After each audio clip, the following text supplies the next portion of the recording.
ముఖ్యమంత్రి ఆశీస్సులతో స్వర్గీయ భూమా నాగిరెడ్డి ఇచ్చిన హామీలన్నీ ఒక్కొక్కటిగా నెరవేరుతున్నాయని పర్యాటక శాఖ మంత్రి అఖిలప్రియ తెలిపారు. కర్నూలు జిల్లా నంద్యాలలో కొత్తగా మంజూరైన 3000 రేషన్ కార్డులు లబ్దిదారులకు పింఛన్లు అందజేశారు.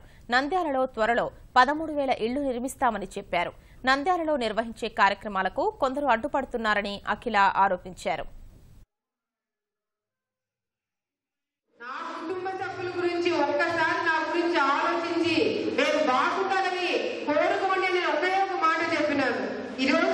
అటువంటి ఆశీర్వాదాలే నేను కూడా కోరుకుంటున్నాను. 10,000 మందికి కాదు 13,000 మందికి ఇల్లు కట్టిస్తామని మరి ముఖ్యమంత్రి గారు హామీ ఇచ్చారు. మా నాన్న ఇచ్చిన కళలు అన్ని నెరవేరుస్తున్నారు.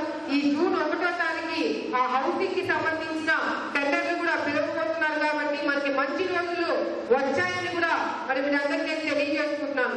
13,000 మందికి ఇల్లు